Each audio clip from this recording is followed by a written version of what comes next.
मैं एक शिव गुरु का भजन सुनाने जा रही हूँ। कैसा लगेगा मेरा गीत कमेंट में ज़रूर बताना, और ढेर सारा लाड प्यार और दुलार देना, और लाइक शेयर सब्सक्राइब करना ना भूलिएगा। प्यारे भाई बहन सभी दर्शकों का मेरा सादर प्रणाम है, और ढेर सारा प्यार देना। और कैसा मेरा गीत लगेगा कमेंट में ज़रूर बताना, और मेरे चैनल को भी आगे बढ़ाने का कोशिश करना। सभी से विनम्र निवेदन है, मेरे पर भी दया करें, मेरे चैनल को भी आगे बढ़ाना।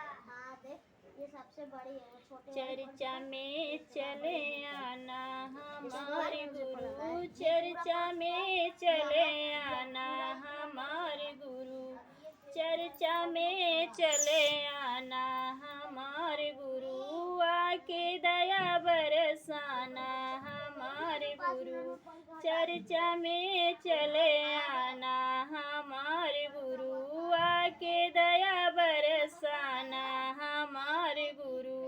गुरु के दुआरे का अंधा पुकारे, गुरु के दुआरे का अंधा पुकारे, नैना दिए चले जाना हमारे गुरु, नैना दिए चले जाना हमारे गुरु, चर्चा में चले आना हमारे गुरु, चर्चा में चले आना हमारे गुरु, आके दया बरसाना हमारे गुरु, आके दया बरसाना हमारे गुरु।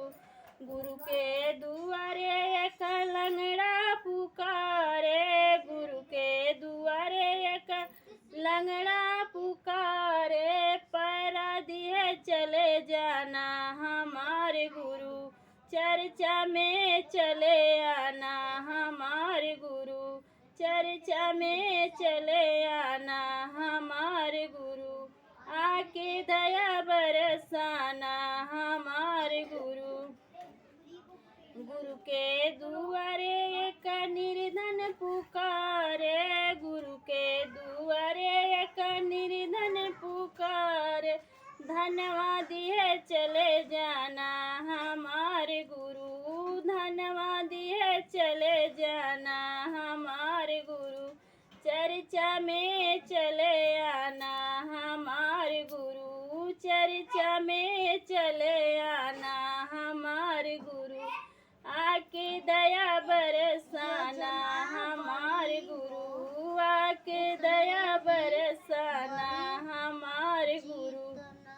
गुरु के दुआरे एक बाजिन पुकारे, गुरु के दुआरे एक बाजिन पुकारे, बालक दिए चले जाना हमारे गुरु, बालक दिए चले जाना हमारे गुरु, चर्चा में चले आना हमारे गुरु, चर्चा में चले आना हमारे गुरु, आके दया बरसाना हमारे गुरु।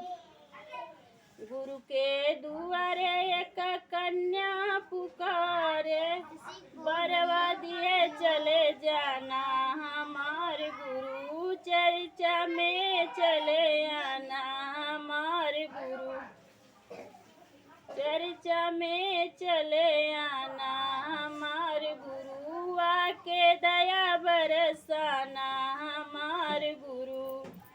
गुरु के दुआरे एक बालक पुकारे, गुरु के दुआरे एक बालक पुकारे, बालक को विद्या दिए चले जाना हमारे गुरु, चर्चा में चले आना हमारे गुरु, चर्चा में चले